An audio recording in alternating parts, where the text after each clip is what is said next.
édition de Midi au Caire en ce jeudi, le 10 décembre 2020.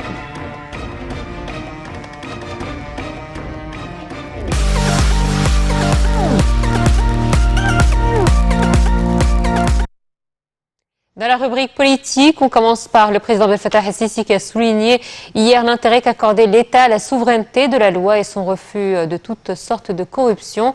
El-Sisi a ajouté que l'État a œuvré en vue d'ancrer les principes de l'honnêteté et de la transparence, soulignant que tous les citoyens sont égaux devant la loi. El-Sisi, qui a fait sa déclaration à l'occasion de la journée internationale de lutte contre la corruption, a indiqué que l'État avait emprunté cette voie depuis le lancement du processus de développement et en vue d'un meilleur avenir pour l'Égypte. Le président a salué les efforts des institutions de l'État en vue d'appliquer la stratégie nationale de lutte contre la corruption, les appelant à en déployer davantage pour préserver la patrie et le peuple égyptien.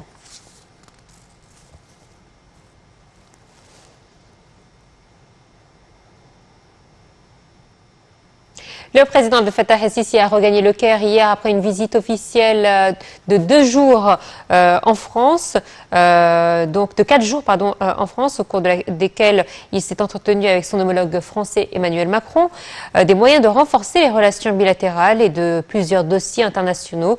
Avant de quitter Paris, el-Sisi a reçu hier au siège de sa résidence à Paris Éric Trappier, le PDG du constructeur aéronautique français Dassault.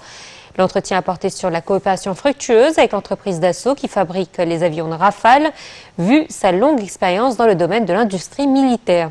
Le président el-Sisi a reçu également hier Pierre-Éric Pommelet, le PDG de l'entreprise Naval Group, spécialisée dans le domaine de la défense maritime et l'industrie navale. Le responsable français a affirmé l'intérêt de son groupe à faire évoluer sa coopération avec l'Égypte. Le président el-Sisi a pour sa part apprécié la coopération avec Naval Group, affirmant que les bâtiments militaires produits par ce groupe français constituaient un ajout aux opérations de développement et d'évolution de la flotte de la maritime égyptienne. Le chef de l'État a reçu hier à Paris le secrétaire général de l'Organisation de coopération et de développement économique, OCDE, Angel Gurria. Ce dernier a salué la performance de l'économie égyptienne ainsi que le développement réalisé, menant à de véritables exploits reconnus par les organisations internationales. À cet égard, le président el-Sisi a assuré que ces réussites n'auraient jamais pu se réaliser sans le grand appui du peuple égyptien qui a soutenu l'État dans la mise en place des réformes économiques. La rencontre a été axée sur la coopération entre l'Égypte et l'OCDE dans différents domaines. Le chef de l'État s'est entretenu également hier avec le ministre français de l'économie et des finances, Bruno Le Maire. Le ministre français a félicité el-Sisi pour la performance remarquable de l'économie égyptienne au cours de cette année. Il a ajouté que cela a enraciné l'intérêt de la France à maximiser la coopération avec le gouvernement égyptien dans les différents domaines.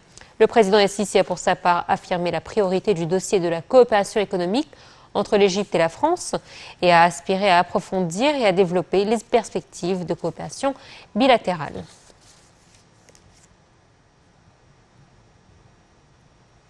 Le président Abdel Fattah el-Sisi a affirmé hier que l'Égypte et la France faisaient face au terrorisme et qu'elles luttaient ensemble sur plusieurs fronts, d'où la nécessité de diversifier les sources d'armement des deux pays afin de posséder des équipements capables de garantir la meilleure défense.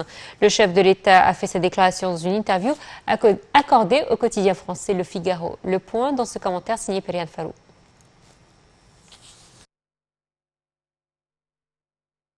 Au terrorisme et luttent ensemble sur plusieurs fronts, ce qui explique le fait que les deux pays doivent diversifier leurs sources d'armement afin de posséder des équipements capables de garantir la meilleure défense. C'est ce qu'a déclaré le président Abdel Fattah el-Sisi dans une interview accordée au quotidien français Le Figaro publiée hier. Le chef de l'État a affirmé que le Parlement français étudie à présent un projet de loi qui garantit le respect des principes de la République. Il nous paraît que la France évalue à présent d'une façon plus claire les risques que représentent les frères musulmans sur la communauté et les citoyens européens, a-t-il affirmé au journal. Le chef de l'État a renchéri que le fait d'inscrire les frères musulmans sur la liste des groupes terroristes en Égypte et dans plusieurs pays de la région n'est pas fortuit, mais que l'infiltration de leur activité dans les organisations caritatives et les groupes terroristes armés qu'ils contrôlent, ainsi que leur intervention dans les sphères politiques institutionnelles, constituait une menace existentielle pour les pays. El-Sisi a souligné qu'il était nécessaire de punir les pays qui financent les groupes terroristes, vu qu'ils violent les résolutions des Nations Unies. En ce qui concerne son appel à séparer entre la religion et la politique, El-Sisi a indiqué que toute personne était libre d'adopter un culte ou non. El-Sisi a rejeté catégoriquement toute insulte contre les prophètes et les symboles religieux.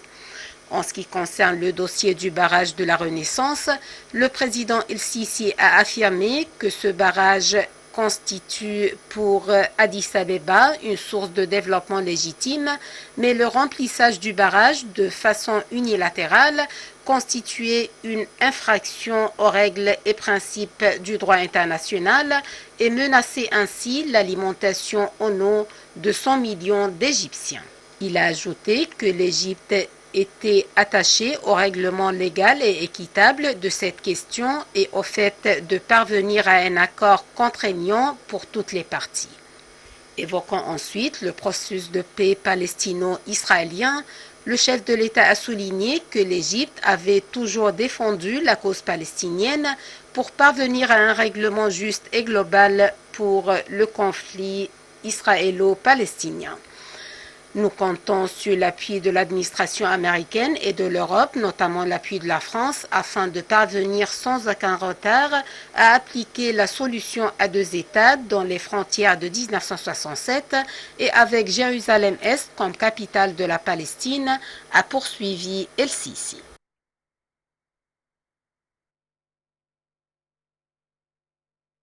Le Premier ministre Mostafa Madbouli s'est entretenu hier avec le ministre d'État et membre du cabinet saoudien Hassan Ben Saïd des moyens de renforcer les relations bilatérales. Madbouli a mis l'accent lors de cette réunion sur l'importance qu'accorde le gouvernement à l'activation de fonds d'investissement égypto-saoudiens, saluant les résultats de la coordination conjointe. Le ministre saoudien a pour sa part salué les progrès réalisés par les deux parties, exprimant son optimisme quant à l'exécution de nombreux projets conjoints durant la prochaine période.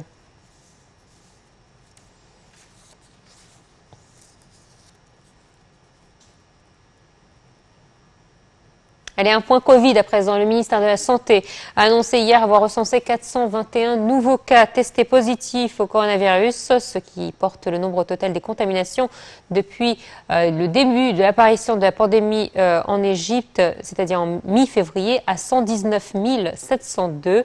Le ministère de la Santé a annoncé avoir aussi enregistré 19 nouveaux décès dus à la Covid-19, portant le nombre total des morts ou des décès à 6 832.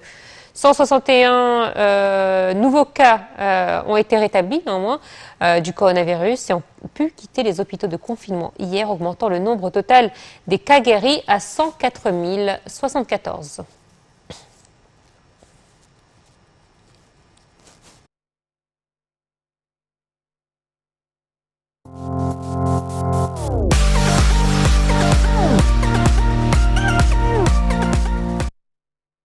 Dans la rubrique économique, à présent, l'Égypte et la France ont signé hier des accords de financement du développement d'une valeur de 715,6 millions d'euros dans les divers secteurs de développement, et ce dans le cadre de la visite du président Abdel Fattah el-Sisi à Paris. Le point avec Beliane Fallou.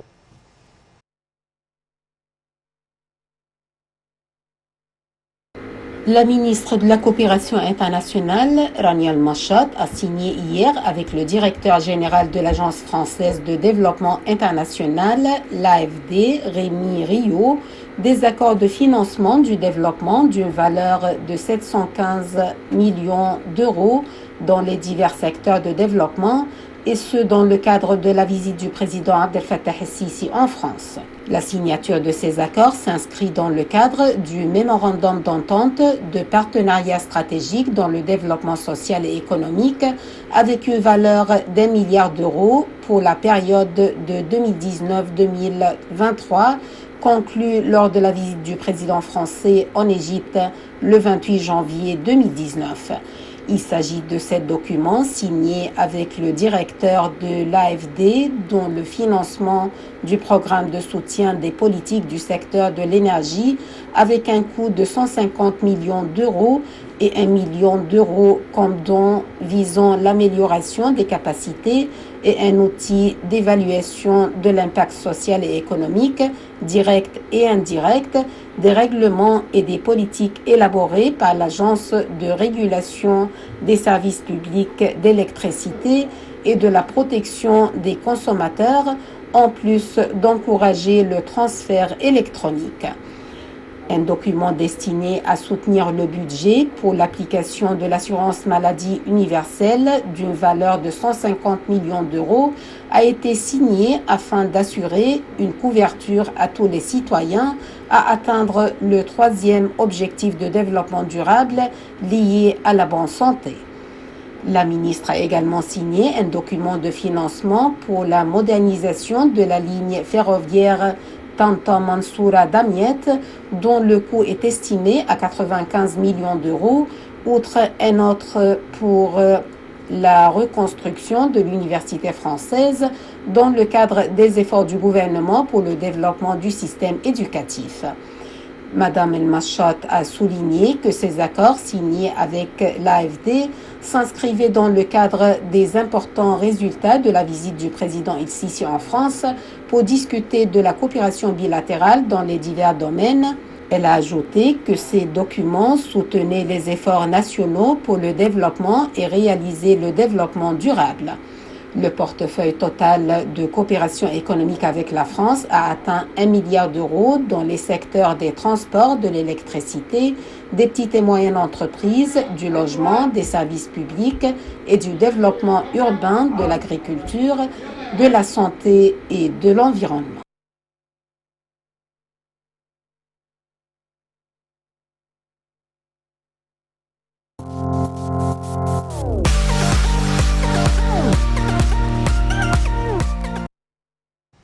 Mohamed Salah est devenu hier soir le meilleur buteur de l'histoire de Liverpool en Ligue des Champions. Après 2 minutes de jeu face à Midtjylland, Salah a trouvé le chemin des filets. Un 22e but inscrit en Ligue des Champions avec les Reds, qui le place donc au rang du meilleur buteur du club dans la compétition. Il devance désormais Steven Gerrard, légende du club, qui s'est arrêté à 21 réalisations. L'Égypte entre donc un peu plus dans l'histoire du club avec ce nouveau record.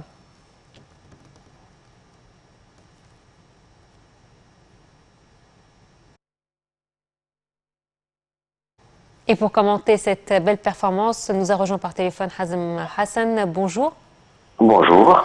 Alors, voilà, l'année 2020 n'est pas mauvaise sur tous les plans. Nous avons notre champion, nous avons l'enfant prodige qui réussit à faire briller le nom de l'Égypte à l'international. C'est vrai que Mohamed Salah, c'est quand même une histoire folle qui a commencé du plus bas et aujourd'hui qui brille et qui donne espoir à de nombreux enfants, jeunes enfants égyptiens.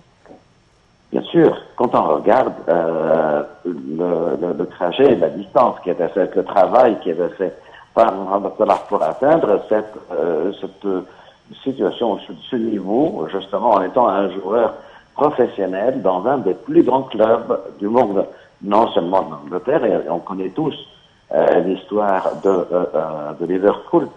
Le retour de Liverpool, justement, au sommet, pour gagner le championnat anglais, pour gagner la Coupe du Monde, pour gagner aussi, bien sûr, la Coupe européenne.